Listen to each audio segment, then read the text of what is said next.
All right, guys, we're going to get started here with our next phase.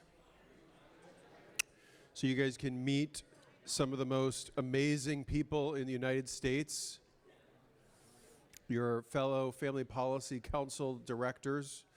Just as a raise of hands, how many of you have heard of the Family Policy Council Alliance? Raise your hands high. So, all right, so maybe a better question is, how many, raise your hand if you have not heard of the Family Policy Councils.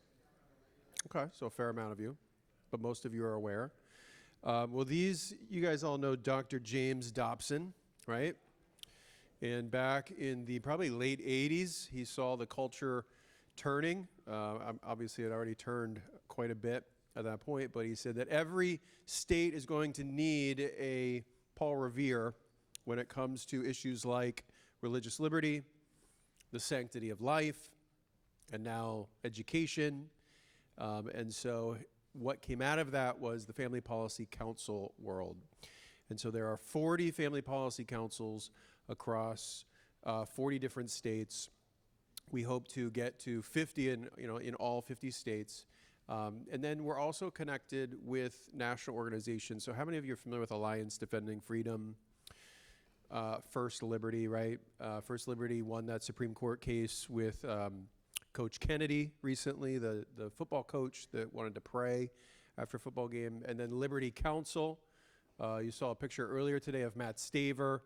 They're the ones that won that 9-0 decision at the Supreme Court regarding the flag in my home state of in Boston, where the Boston City Council had allowed 284 flags to fly, including the communist flag and the transgender flag. And then when my buddy Hal Shurtleff showed up and wanted to fly the Christian flag, they made a policy on the spot and said, of course, you are not going to fly the Christian flag. So the First Circuit won 3-0. They voted 3-0 against the Christian flag, and then wouldn't you know it, the Supreme Court voted 9-0 for the Christian flag.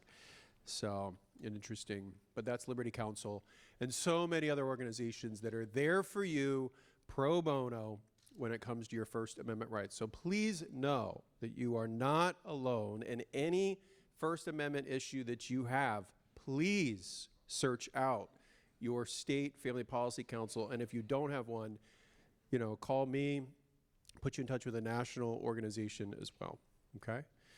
So I'd like to invite all of our Family Policy Council leaders up to the front here and to sit down on these chairs, and we're going to have the opportunity to hear from them, give each of them about 5 minutes, talk about what they're doing in their state, and then perhaps afterwards, if you have any questions you'd like to ask any of them, don't ask Jonathan Keller any questions because he didn't get in till real late last night. I can do whatever you want. Flew from Fresno to LA to Chicago to Kansas City. It's all worth it. But it was all worth it. And I don't know if we're going to have enough chairs actually up here. I might have miscounted, but that's okay. That's okay.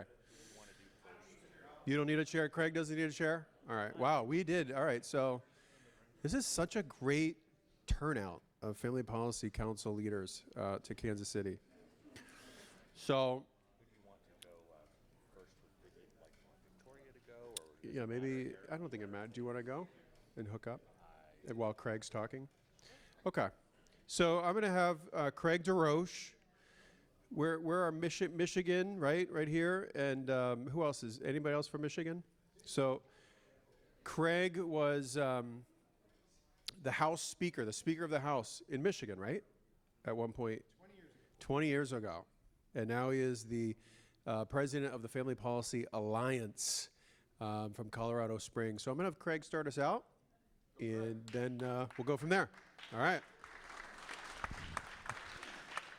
Thank you, Michael, and thank you to the Herzog Foundation. And Michael, this is just amazing what we put together. I'm going to be efficient. I'm going to jump right into what we're talking about. We have 40 state organizations. As far as the scope and the scale goes, that's 400 full-time employees, and that is 40 million now, more than 40 million in revenue. 60 million in revenue between us. So If you take us as if we were one corporation, we would be as large as the biggest ones in Washington, D.C. But what makes us different and special, our magic sauce, is we don't get our wisdom from Washington, D.C. and try to push it down toward the kitchen table. We get our wisdom from praying first and from the Lord and around the family kitchen table into the community, up toward the state and up toward D.C. The national organization follows these wonderful leaders. We don't push them into other things, and that gives us a real special power, and God's using us in an amazing way right now. The so what for all of you, 50,000 churches as well, and this is not a mailing list like a lot of national Christian organizations will do, where they say, oh, I know 300,000 churches or whatever. Sure, you can download those mailing lists off the internet, and I get on the national calls. They're hollow, they're inauthentic, there's not really any participation. These are people that we're in community with every single week, 52 weeks out of every year, not 2 weeks or 6 weeks before an election, in an authentic, deep relationship with. And what that means is the Lord gives us the opportunity to work on different issues. Educational reform is in every one of our top 3 issues in the states, every one of our top 3 issues. We are a multi-issue shops. That's the way God designed us to be. We love working with the Catholic Conference or the pro-life groups or the pregnancy resource centers or whatever that are single issue advocates. We are a multi-issue advocate, so it gives us the opportunity to aggregate. Another differentiating point is we are all Christian organizations. We all have a very strong, I was hired by Chuck Colson in 2011, and now I'm in a Dobson ministry. So I'm very well instructed on the importance of the authentic, keeping it real with your statement of faith and how you operate 24/7. None of us has lost our saltiness there. None of us has lost our edge. It's all in all of our policies. That being said, God does use us to lead a much bigger movement, just as he used the Christian church to organize in the civil rights movement in the 50s and 60s with Islam and Jewish groups and people just of good faith, didn't know Jesus yet, but they had it in their heart what was right and wrong. These groups and these leaders up here in their states, in Michigan, the Islamic groups, the Jewish groups that were being oppressed, would work with the Family Policy Council to protect the kids in their schools as well, because Christianity is the dominant religion in America. And so they would fall under and they would support the leadership of the group. So it gives us access to more things. But at the smallest level, we do it at retail, person to person. We do it all the way up to most of these people can text their governor, their speaker, even from the other party, and they're respected. And so the so what for us, to all of you, is a lot of these groups in this room, God has given an anointing to, and you're doing it where you're doing it, and you want to do it in other places and the rest of it. And a lot of people, everywhere I go, people say, well, this is going to grow, and it's going to be in the states, and then we're going to have state leaders, and then we're going to have regional leaders, and we're going to have this infrastructure that we have to build. They all have the infrastructure already, and they were built to serve you with the good ideas that come down. So with the good ideas, you can say, or, I could build my $60 million and 400 employees across 40 states. It took us 40 years to get here. Or I could take my products and my services and I could access their distribution, and I could take my 10-year vision and bring it down to about 18 months, to be able to get it out there in the marketplace. So with that, I'll stop talking and introduce John Paulton, who actually, what's that? Oh, did I do okay? All right. I'm a recovering politician too, so it's not bad. All right. Thanks, Greg. I'm John Paulton, VP of State Alliances for Family Policy Alliance. I hope you've had a chance to get to know some of these folks up here. Amazing people, and they represent our movement so well. If you think about the Family Policy Council movement, there's so many things that they do, and of course it varies from state to state. You've got Michael with the incredible impact he's had on education in Massachusetts. You've got states that are passing dozens of 2 or 3 dozen bills in a year on protecting parental rights, protecting life, religious freedom, a whole host of great things. But I thought I might just take a moment. Craig kind of laid out a lot of the basics about the FPCs, but it might help just to understand the context. In the late 80s, Dr. Dobson at Focus on the Family was dealing with trying to strengthen families, but he began to realize more and more that government policy had such a negative role so much of the time. And so one of the early things in his awareness of that they recognized they needed to do was to develop state pro-family policy groups. And so an effort was made to begin starting these groups in different states. And over the years, eventually Focus on the Family also started what at that time was Focus on the Family Action. That group is now Family Policy Alliance. We were originally the kind of the political and lobbying arm of Focus on the Family, so that maybe that gives some perspective on how we came into the picture in 2004. Then about a decade ago, we spun out for strategic reasons for both Focus and for us to be able to do this work better. And we took with us the role of hosting and serving these family policy councils. And it's our privilege to do so. In fact, I think we've had a role maybe about half of the groups up here in the last several years we've helped launch, which is really exciting. It's growing. We've got about 40 groups. Still got about 10 states that need it, including Missouri. Tevin talks about that here this week. But I'm anxious for you to hear from these folks about what they're doing. So, starting with you, Jonathan Keller, California. Yeah. The only reason I'm going first is because my thing has been on the screen for 5 minutes already. So, my name is Jonathan Keller. I'm the president of California Family Council. I know a handful of people in the room that are current or former Californians, including some people that I went to church with, the Suarezes, that I remember going to church with as a homeschool high school student. I was homeschooled K through 12. My wife and I are homeschooling our kids. Real quick, John and Craig already said this, but I just have this map as part of my normal presentation. So this is a map of the states that have family policy councils, and those light blue are the ones that need them. So yes, if you know people in Mississippi or Missouri or Nevada, Utah, Oregon, reach out to us and talk with us. This is my lovely wife, Julia, and these are our two boys, Hudson and Wesley. No, we don't dress all alike all the time. That was at my brother's wedding earlier this year. This was just for Thanksgiving on last Friday. So, in the interest of time, I didn't realize until late yesterday, Michael said, by the way, you're going to be speaking for 5 minutes. So I started to see all the amazing stuff the rest of y'all were doing, and I said, well, I'm going to kind of call an audible and actually share with you so you get a little bit of a broader picture of who we are as an organization, and maybe give you, by comparison, a little bit of a flavor of what everybody does. But I'm going to share with you our video that we just released, which is kind of our year in review video. And we'll see, hopefully the audio will come through. God calls. Nope, hold on.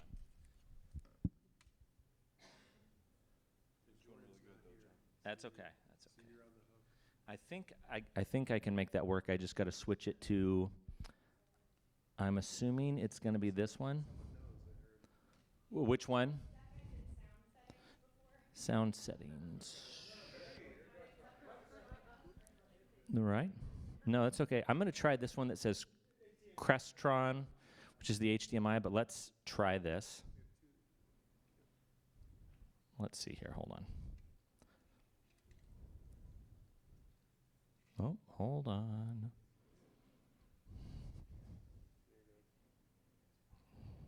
Go back one more.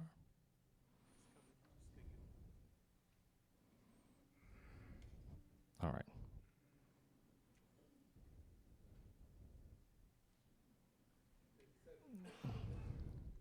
Yeah, it's not wanting to play. So give me just a second here.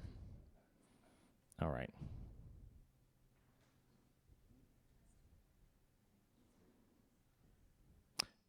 See, so as soon as I made the switch to that other audio device, it's deciding that it doesn't want to play, because I could hear it start playing as soon as I had it. So what I might do is pass this baton to Cole Muzio and then come back if I can get this to work. So Cole Muzio from the great state of Georgia.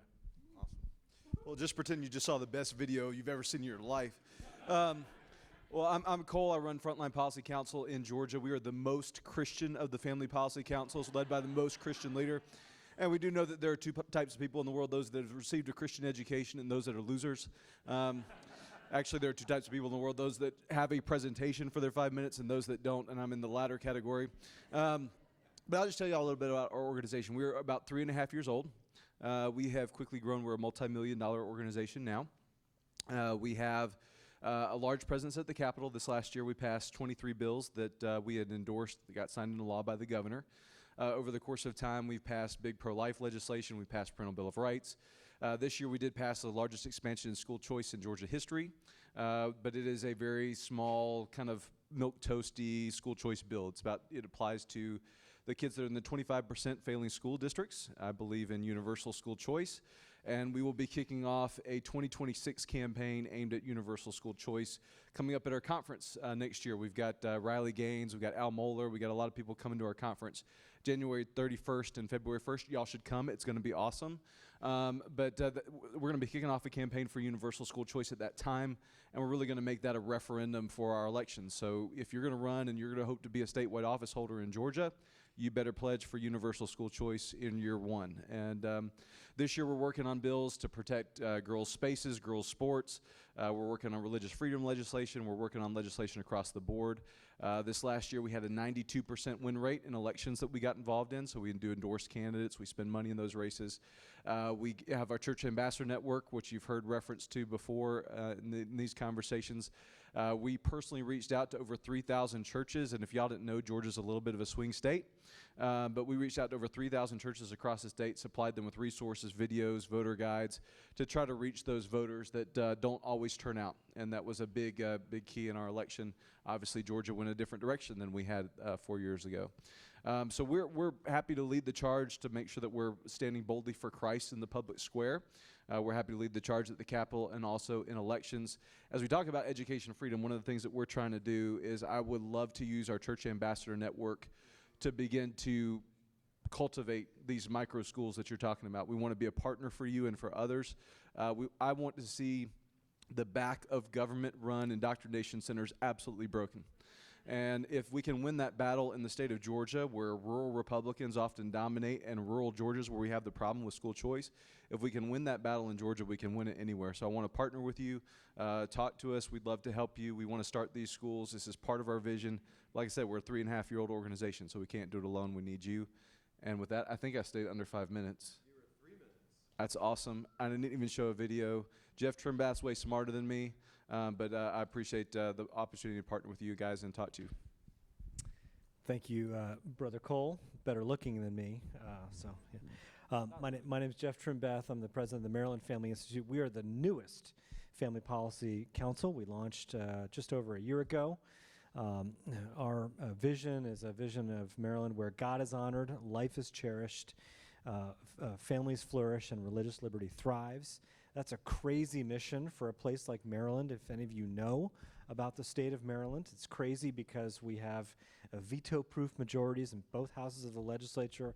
We have a very telegenic and well-spoken but radical leftist governor who never has met an abortion or a trans surgery that he didn't love. And so we face huge, or attacks, that's right. So we face huge obstacles, and so thanks to Jonathan Keller and his counsel to us, we have a very focused mission statement to try to achieve that vision, and that is engaging and equipping God's people to advance faith, family, and freedom in Maryland's capital, church, and culture.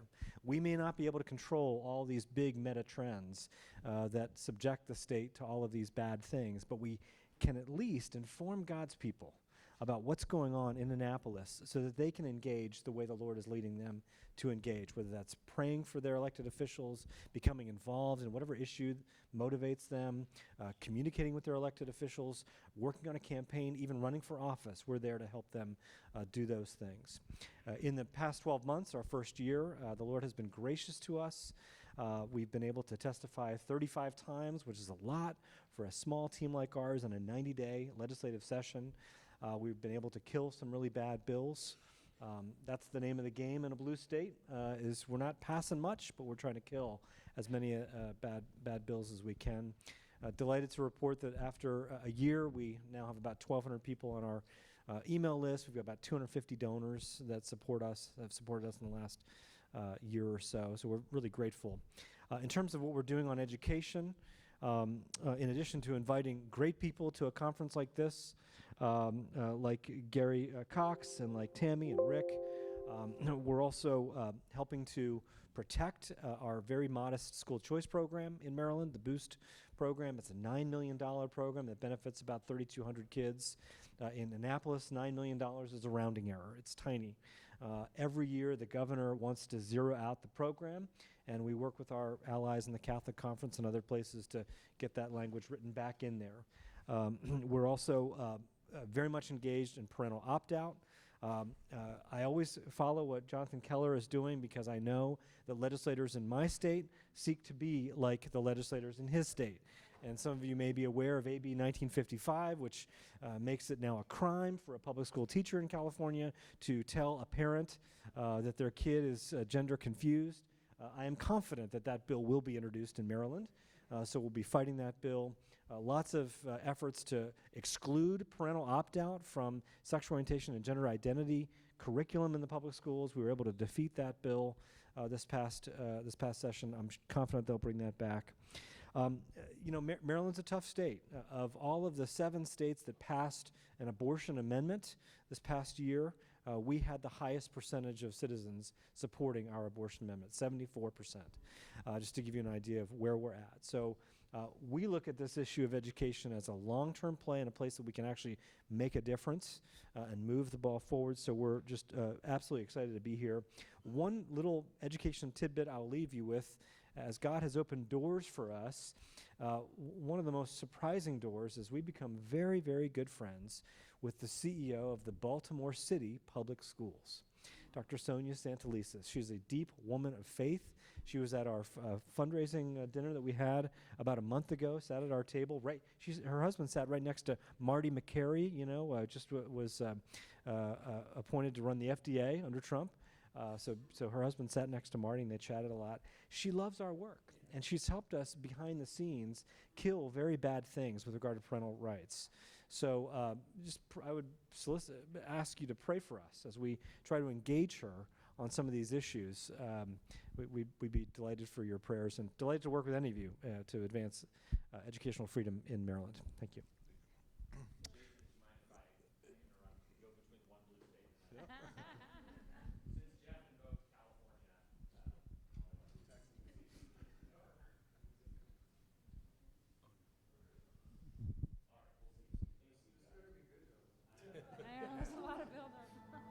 God calls all of us to be his ambassadors, and one of the best ways that Christians can do that is by being involved in politics.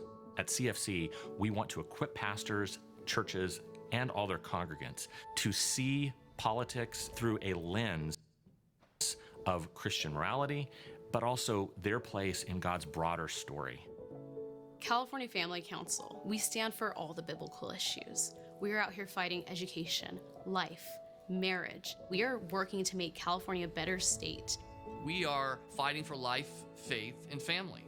It's really hard to keep your legislators accountable to make sure that what they say on the campaign trail is actually what they're doing when they get up here.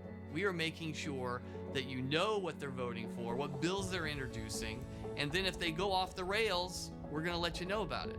In the 2 years that I've been a legislator here, I have seen not only more Christians involved up here, but also more pastors come up here, and I think in a lot work because they're being reinforced by the California Family Council. As a pastor, you're busy with so many other things. You have so much to do, but they come along and they give me the information I need, and I can communicate to my church, when we need to speak up, when we need to be here, when we need to be involved.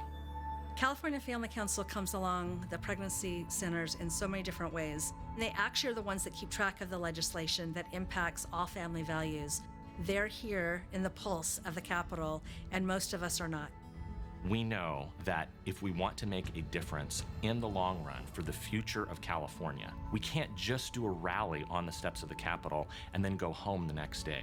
We need to be consistently present in the capital city, standing for Jesus and his righteousness. We have our office here in Sacramento. We can see the Capitol from our office window. We are here all session long, testifying and standing and defending the values of Christians. California Family Council being on the ground every day in the state capitol, advocating for these issues. That's how real change is made. My mom always says, I get so frustrated, everyone talks about the negative and no one's actually doing anything. California Family Council is doing something and making a difference and making changes at the state level. They taught me how to lobby in California. They helped me write a bill that actually got picked up by a lawmaker. They know exactly what their mission is, and they do a great job of representing Christians in California. These are biblical issues the world and politics have taken into their hands and taken under the guise of politics to get us to stop talking about it. In California, we know that we're not going to be batting 1,000. There's going to be times where we face setbacks, we're going to face difficulties. But if we do not ever take the field in defense of these principles, we never give God the opportunity to show up on our behalf. If we care about the proclamation of the gospel, we need to care about government's protection of the proclamation. Otherwise, we will lose our freedom to proclaim it. If the enemy can get you to think that you're not under attack, you're in the most vulnerable position possible.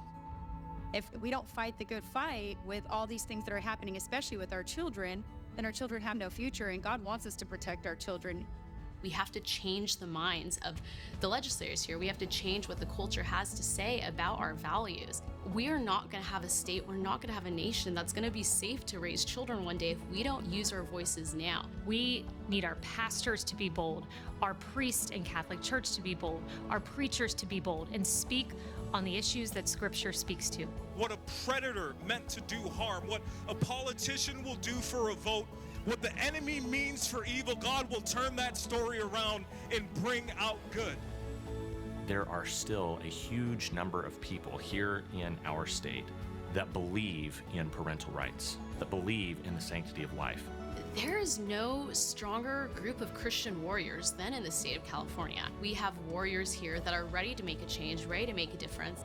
If we truly trust God, He is going to allow us to partner with friends who are going to make that possible, both through their finances and through their active involvement in this mission. God wants to do great things here in the state of California, and He wants to do it through us.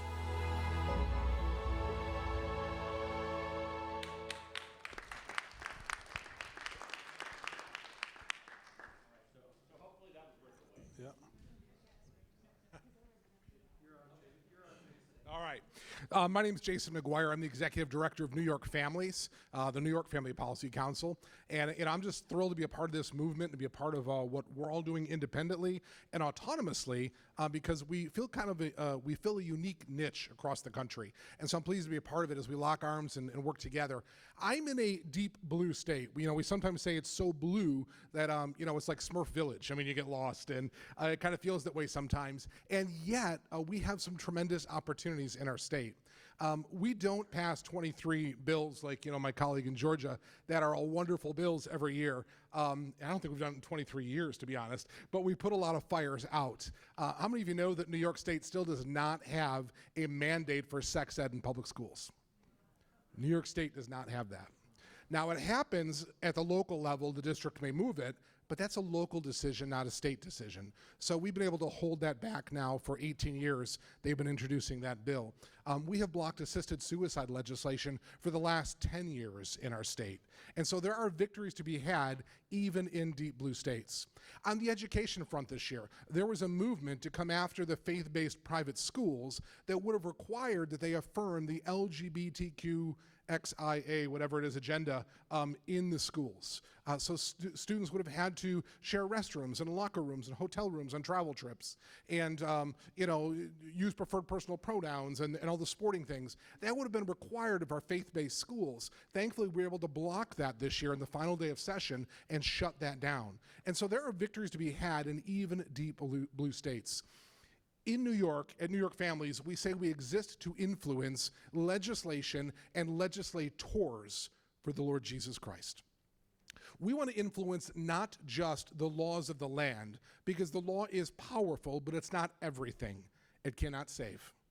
And so we want to also influence the hearts of elected officials with the gospel of Jesus Christ. So every Tuesday morning between 8 and 9 a.m., we have a legislative Bible study in our state capitol. We have a legislative chaplain on staff who leads that Bible study, and is attended by about 13, 15 members in the legislature. So not a huge number. We have 213 legislators, but it is a larger percentage than many of the populations of our churches, right, in various towns and cities around the place. And so we're thrilled. Oftentimes our chaplains engage in marriage counseling or different forms of counseling with individuals, premarital sometimes. When there's a legislator who finds himself in the newspapers for various reasons, oftentimes we're the first ones at the door offering just to pray with them and speak with them and be a word of encouragement to them in some of their darkest times. And so we build relationships. Some years ago, we had a special education issue, and the state was denying some funding for special needs services to students that were requiring that. And it turns out that one of my greatest allies became an assemblyman by Danny O'Donnell. We would not have fixed that problem without Danny O'Donnell, who happens to be an assembly member from Manhattan and is the brother of Rosie O'Donnell. Danny O'Donnell's actually been married, quote unquote, to his partner John now since gay marriage has become law. But he's been in this relationship with his partner John for 30 years. John and I often sit alongside each other at when there's contentious issues going on, and John would appear in the legislature for those types of things. And so we disagree on a lot of things, but we've built a respect relationship that we can work together even when we disagree in other areas. And in states like New York and others, you learn to build those kind of co-belligerent coalitions where you can agree to work together on this single issue. One of the reasons I'm engaged now in this issue and why I'm here at Herzog is because of what's happening in New York. Our Senator, Kirsten Gillibrand, ran on the premise of making universal meals for all students in New York. And I'm not just talking breakfast, lunch, dinner, after school, snacks, the whole bit. Now, that didn't pass yet, but I will tell you that there's a trial case going on in New York City right now to where the city of New York is supplying breakfast, lunch, dinner, snacks, and after-school programs from about 7 a.m. to about 7 p.m. at night for students in their school district. If you stop and think about what that means, when that school district is raising that child from at least 7 a.m. to 7 p.m., and you ride public transportation to get home and crash in bed before the next day, mom and dad have no real role in raising their children. They have become students of Caesar. And so that's why we're involved, because public ed is what public ed is going to do. We need alternatives, and we believe we can be a vast network, as many of us can be. You know, we have a mailing list of 6,000 churches in New York State. If we can engage any number of those churches to start these types of Christian learning centers and these micro schools and other things, and not scare them off the idea of starting a Christian school, we've got some tremendous opportunities to take back from the enemy what is not his and rightfully belongs to our Lord. Thank you. My name is Jeff Bennett. I'm with Kansas Family Voice. We're one of the organizations that were spun off from Family Policy Alliance. They started us about 3.5 years ago. You know, it's kind of an interesting dynamic, and just listening to everybody. Kansas is a wonky state, right? We all have unique aspects to our state. In Kansas, we have probably one of the most conservative legislatures than we've had in over 20 years. And yet our governor is probably one of the most liberal governors in the nation. So how does that happen? And so we really wrestle with that as a team. I am not one that believes that Kansas has shifted to purple. I do believe we're still a red state. What it comes down to, though, is lack of engagement. And so one of the things that we've really engaged in, always our history, our foundation has been policy. That is who we are. That is our foundation. I was going to one-up Cole and say we won 93% of our elected positions, but we actually won 92%. So we're pretty happy. So I can't lie. 92.3. Let's go with that. Yeah. Okay. Well, 5. Let's keep going. So no, we had a great win rate, and it was mainly because we informed people. We're engaging them, we're letting them know who we are and what we believe, and folks believe and they agree with what we're sharing. The issue has just been they've just been ill-informed, and so we've seen a dramatic shift just in the state in the last 3.5, 4 years since we've been involved and really engaged in that arena. So that's been really important. Probably, though, the thing that we've been focused on the most in the last 2 years has been our church engagement side of things. And I've heard many times today, a lot of different conversations, that if the church would just get involved. We all understand that's the case. Why aren't they? What's going on? Well, we can debate about that for probably hours on end. But at the end of the day, the church wants to step up. They just need to feel like they can do so. And so we're coming alongside them. We are hiring, one of the unique things that we're doing, we're hiring regional coordinator pastors. We're hiring them for like 8 to 10 hours a week. Just come on board. We'll basically, you're taking your constituents out to eat lunch and stuff anyway, the folks in your flock. So we'll pay for that basically. And through that, they're spreading the word about our Church Ambassador Network, to engage with us, to know more about the policies, to know more about what's going on. Then we send those pastors to Topeka, which is our capital, to pray with the legislators, to pray with other pastors, to walk the halls, to engage, and we're seeing a dramatic impact. One other quick thing I want to mention in the school choice arena, I love this micro school concept, talking to Deanna quite a little bit. Delina, sorry about that. We want to be more involved in that. We want to understand it better. But something that we've done over the last year and a half, and it kind of fell into our lap because we want to engage with the church, come alongside them in other ministries. So one thing we did, we stumbled on another little Christian school that was doing very well, had about 130, 140 kids, and they were out of space within their church, had no more space. Long story short, not to delay this any further, we were able to raise the funds to literally build them a school. So we built a school for them this year, just finished it. And we raised enough funding to buy a smaller school for another school as well. So we've got 2 schools that we've helped start the facilities, not the schools themselves, but just help them get the facilities that they need. I don't know if that's something we're going to always be able to do, but there's a lot of thriving, growing schools that need space, and that's been an area that we've been able to fill this year in 2024. So we're really excited about where that's going to continue to grow. But I know that through our church engagement program with the churches, we're going to be looking to find ways to start some of these micro schools. So we're looking forward to that. Thanks.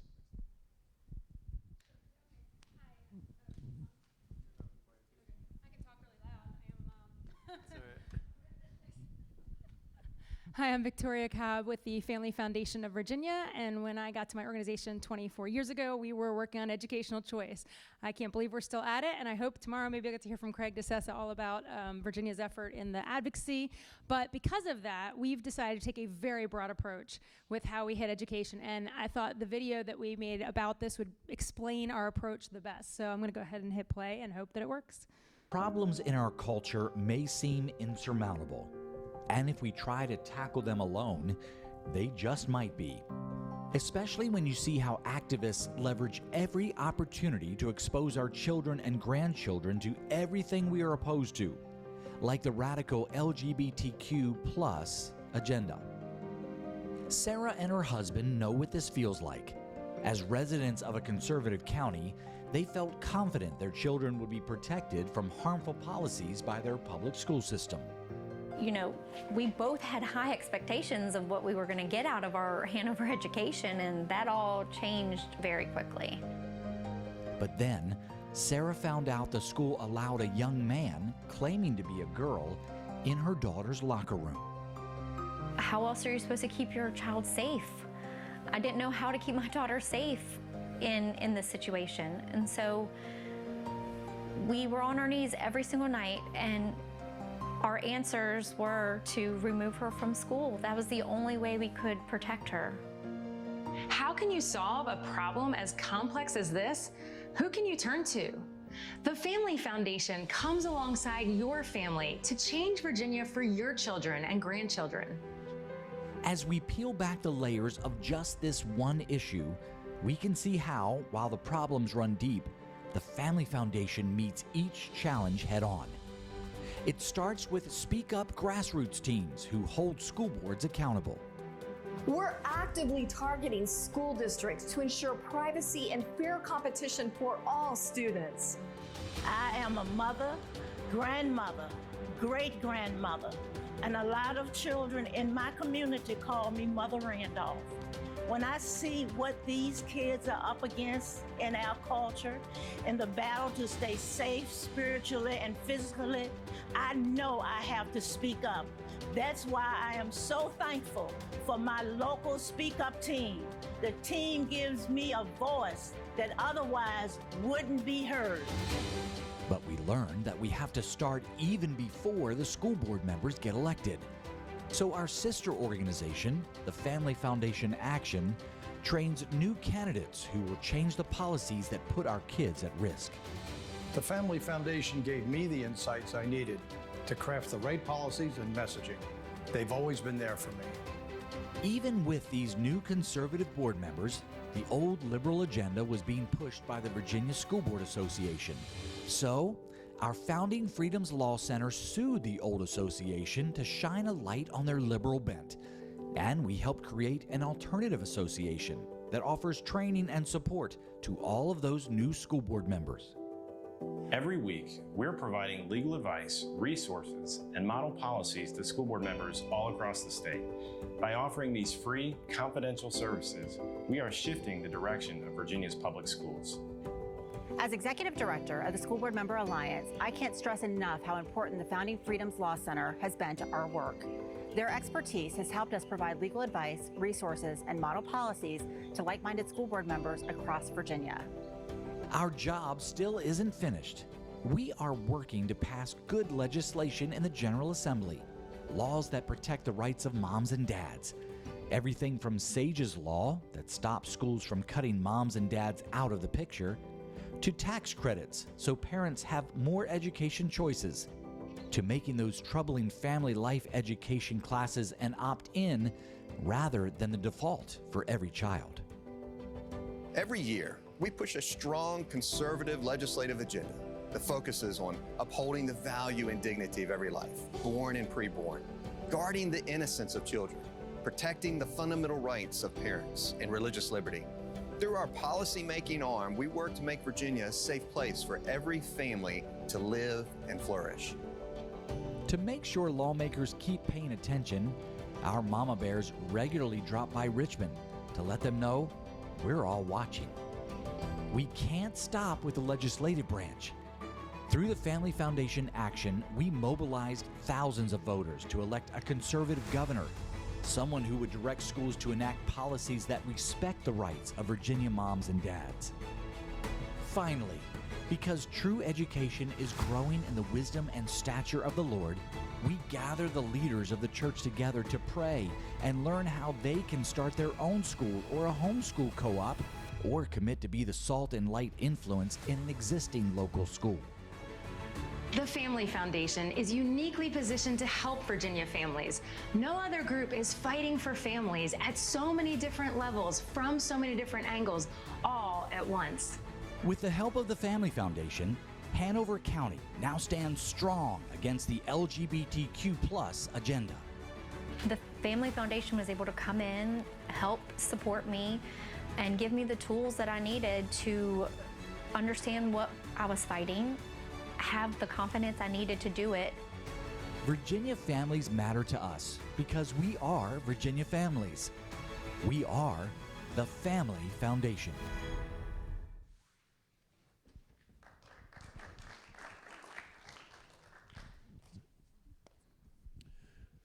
So I'm Fran Burke. I am from Cornerstone, New Hampshire. I'm the Director of Church and Community Outreach. So in New Hampshire, it's a very interesting and odd state. So let me spend a second on it because it affects the dynamics of how we work there. New Hampshire is the least churched state in the country. We compete with Rhode Island and Vermont, a couple of our nearby states, for that each year. So we have a very challenging environment in terms of the secular society has such a hold on people, and yet, you might not have guessed this, but we have a Republican governor who's actually pro-life in her heart, at least. We have a supermajority in the Senate in the Republican side, and we have a House majority that's significant this time. So it's a very unusual state where all of our federal legislators are Democrats. So it's a very, very strange and odd mix with a ton of libertarians. Sometimes they're with us on some stuff like euthanasia, they tend to float away from us. So we fight all of these different battles. A few years back now, we established education freedom accounts working with multiple other groups in the state. I think that is one of the things that we do really well in our state, is work across groups to do things like the school stuff, but also I meet once a month with all the pro-life organizations in the state to make sure that we're all coordinated and doing work together post-Roe, trying to put the strategy beyond what was been going on for the last 25, 30, 40 years, whatever, and make it appropriate for today. On the school world, we're in kind of an infancy stage. We've got those freedom accounts, and we sort of thought, oh, wow, that'll kind of take care of things. And the answer is no. I think what we might be missing is the micro school kind of wave that is obviously represented here that isn't going on in our world. We have a lot of homeschool organizations, and then we have public charter schools, that kind of thing. But that micro school is, I think, the opportunity that we're going to try to work going forward, and the reason why I'm here. Great. My name's Tom Kakadelis. I've been with the North Carolina Family Policy Council for about 4 years now, and I am the pastor outreach director with them. And on a part-time basis, I connect pastors with the key issues that all of these policy councils have already identified. We are similarly aligned. The difference is that we've found that we've not been intentional in reaching some of the areas and pastoral communities that often go unrepresented in various ways. And over the last 5 years, been intentional about reaching out to historically black churches. And by doing so, by getting involved with Kojic churches, missionary Baptist churches, and others, we've been able to bring together coalitions around issues that matter to historically black churches as well as historically white churches. And by doing so, working with additional organizations that are really underrepresented in different areas, working with the Kojic churches, Church of God in Christ churches, that are sort of the historical component of the Assemblies of God. There is an opportunity now, at least in the third jurisdiction, which happens to be Eastern North Carolina, Southern Virginia, and Northern South Carolina, to build some bridges that have been very, very fruitful. And I think some of our organizations tend to be less integrated in terms of its outreach. And so by reaching out to pastors who have typically not been as engaged, we've found that there's great receptivity, because on the issues that have been mentioned already, there's an opportunity. And the biggest one right now is education. And so by doing so, helping pastors learn that they can utilize their facility for disciple making and begin to build on the relationships that they have. They can have learning centers in their churches, homeschool co-ops, and even Christian schools where they've in the past not thought that as big an opportunity to reach young families in their communities. All churches are aging out. If I had time to give you the data, you'd realize that our average age of our churches is growing older and older by the day. This is not a good sign for us. And unless we're intentional of working together and working with one another in these areas, whether they be churches of whatever historically their past may be, we must be more and more intentional. In North Carolina, we're doing that. So I'm really glad to be a part of that effort. And in partnership with Ed Choice, which is one of the greatest advocates of school educational freedom in our country because of Rose and Milton Friedman, the opportunity now to add capacity to places like North Carolina, where we've got a universal school choice, which we did not have before. And now we have opportunity scholarships that reach families of all levels. And we have more money now than we have ever had in that program. So I invite you to have the conversation. not only with churches that maybe are familiar to you, but also with churches that extend beyond our familiarity. We need to be intentional, get more interested and get more involved, because they're much more receptive than we think. And I would like to help with that effort. Lastly, my wife, who's in the back taking pictures of me now, and she'll probably post them on some social media platform, but what we are doing is we've started an organization called North Carolina Education Strategies. And what that does is it introduces churches to the pathway of how you would start a learning center or a school in their church.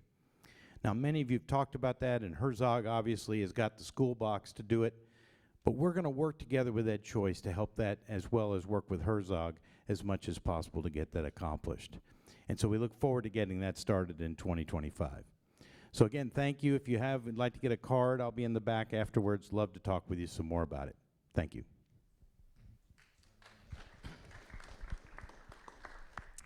I just feel that we have a great lineup here, and I feel like I'm kind of in more the minor leagues.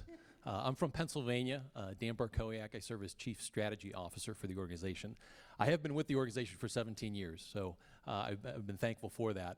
But just, yes, honored to be with so many of the FPC leaders here. I do want to give just a thanks, Daryl Jones with Herzog. I very much appreciate the hospitality, but especially just learning more of the foundation. Yes.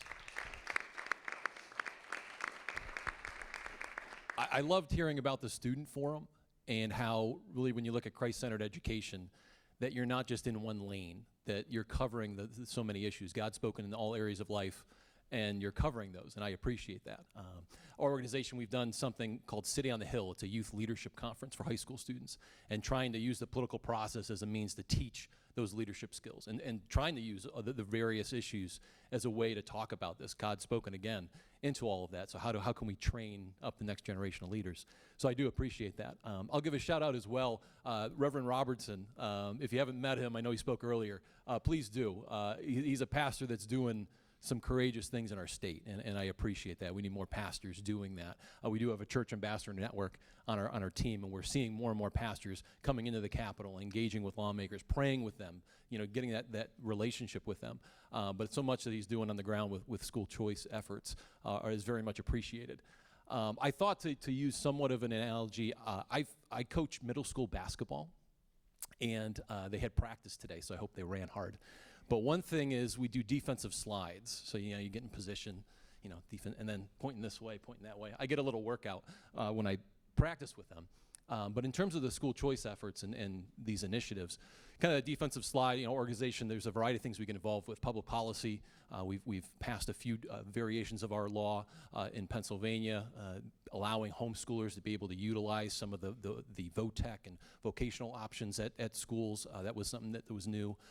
Girls that become pregnant, there was a way to start kind of some programs in some states, or in some school districts in our state. So there's been a few things from a public policy perspective. And then also we have a scholarship. We do a tax credit program, the EITC program in Pennsylvania. And so we operate a scholarship. There's been 6,500 scholarships that we've been able to award through our program. So there's a few of those things, kind of the day-to-day, kind of the defensive slides. I view as also, I love my students, or my players. I had 6 when I first coached, and now there's 27. So it's great to see the growth in the program. When you take a charge, defensive slides, I'm not going to knock anybody over, but you take a charge is almost the aggression of the opposition. And I view, we have our Independence Law Center. We have a team of attorneys. Something unique maybe with some of the FPCs here is that we have our attorneys both looking to pass good legislation, also some cases that we brought up. We've had 2 Supreme Court victories by God's grace.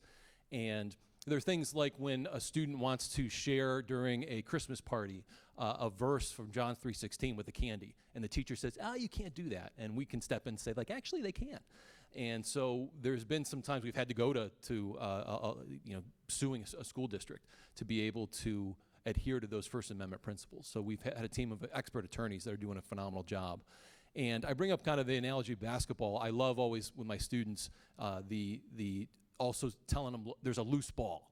and diving after it. It shows the kind of the hustle. And even though you're on defense, you're trying to get that ball and kind of go on the offense. And that's kind of what I view here. I've appreciated the many kind of ideas that are being brought up in these various states that, there has been what we've seen, whether it's through COVID, more parents understanding what their son or daughter is being taught in school, to just the degree of what we're seeing with the drag queen story hours or those types of things. More and more parents are starting to realize that this is a problem. And so there really is a loose ball and really trying to have that aggressiveness of going after it and trying to think of ways that we can help foster some of that communication. So I would love, certainly the many ideas that have been shared is something that, we're trying to invest in those options in Pennsylvania. So trying to see more and more of that grow in our state. So I appreciate all the investment that's going on around the country, and just glad again to be a part of the movement here. So. Well, I was hoping Daniel would do one of those defensive drills right there in front of us, but we didn't get to see that. But it's great to be able to share with you right here at the end what we do in the state of Wyoming. My name is Nathan Winters. I'm the president of Wyoming Family Alliance Action and Wyoming Family Alliance Foundation, the 501c3 and 501c4 that was able to spin out of Family Policy Alliance of Wyoming and become independent in October of 2022. And in those 2 years, we've been able to accomplish quite a bit for the Lord. I'm also the founding chairman of a Hillsdale College curriculum public charter school, and I'm an elder of a church there in Cheyenne. I pastored for a number of years in the town of Thermopolis, Wyoming, and was in the legislature from there as well. And God combined those two callings and allowed us to found the Wyoming Family Alliance. I want to kind of just approach education, because you hand a pastor and a legislator a microphone and you could go all night, and I promise not to do that. So I'm going to keep us focused on education. I've had a front row seat into the problems we've had in the state of Wyoming, specifically regarding education. And let me just lay the groundwork. Wyoming in 2020 and in 2024, per capita, voted more for Donald Trump than any other state in the United States of America. When you look at our national delegation, all of them, all three of them, which is probably laughable for most of you, but we are the least populated state. My legislative district was larger than the state of Connecticut because we have more people, antelope than people per square mile. But when you look at all three of those, they're pretty conservative in D.C. All 5 of our statewide elected officials are Republican. When we look at our Senate right now, it's 29-2 Republican. When you look at the caucus that I once led, I was the House Republican caucus chairman, it was 52 to 8 in the Wyoming House of Representatives. And yet, with all of that, Wyoming ranks 47th in the nation, according to the Parent Power Index on Education, Center for Education Reform. And that's in spite of the fact that we are the top 10 in education funding and have been for decades, often within the top 5.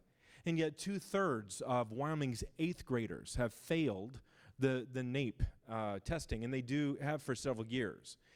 And so I lay that out, that dismal starting place, as it were, to help you understand the broad goals that we have been attacking at Wyoming Family Alliance to try to help build out an education marketplace in our state. And our goal is to try to empower families, moms and dads, to be able to pick the education choice that fits their family's needs the best. And to do this, I've started an all of the above approach. For the first time this year, we participated in numerous school board races. We won a little over 60% of them. But on top of that, what we've chosen to do is partner with school boards for academic excellence. And God has also provided us the funds to be able to send all of the individuals we've just helped get elected into their school boards to the convention in Orlando and try to give them the education to be a successful school board member rather than just indoctrinated by the Wyoming School Boards Association. And so we're not losing sight of the public school, because still, even now, 93% of our students in the state of Wyoming, this is our own research, we've been able to demonstrate that they live outside of 30 miles of any sort of Christian school. And so we still cannot lose sight of the fact that if we want to affect the children in our school or in our state for best. We need to not forget the public schools. Also, we passed legislation 2 years ago that really helps us. It opened the definition of micro schools in the state of Wyoming, and that's going to help tremendously with what we've been learning here. And then we passed an ESA earlier this year. It was a lot of work. Sadly, the governor was able to take a pretty good bill and mangle it for us pretty badly, so we're going to have to revisit that. Right now, less than 4% of our students can actually take part of it, but we finally have elected a House of Representatives that'll be really, really helpful this year. But for me, personally, as a recipient of a K-12 Christian education, I can tell you how much God has used that in my life. I'll never forget, I was in 10th grade. I was in college history when I was in 10th grade, and I took a class on collectivism. And we went through socialism, communism, fascism, utopianism, starting all the way back at the Tower of Babel and moving forward to the present day. And I remember how God used that in a major way in my life to help me understand the role God has given to every one of us to serve Him in Christian ministry. But Christian ministry is not just held in the cloistered halls of a church. Christian ministry is the way you live your life out in public as well. And I'm so thankful for, I gave a talk on this earlier just a couple weeks ago in North Carolina, but it was on Abraham Kuyper, the understanding that God has created different spheres, and we need to participate in every one of them. And that's why we're gathered here today. Wyoming has a big challenge ahead of us. And that's the reason why, even though we're a highly red state, and I hear the stories of blue states, and it breaks my heart, but know this, it's not that much easier for us in red states either. And so as I pray for you, my prayer is that you would pray for us as well. Because banding together like this, I know that God has an opportunity for us to experience not an awakening, but an awakening. I want to see an awakening again. And it begins with our children, and it begins with what God is doing in this room, and we have felt it all day today. And that's why it's been a joy, kind of a spirit of revival for me to listen to all of you share your heart throughout the day. So with that, thank you so much. It's been a joy.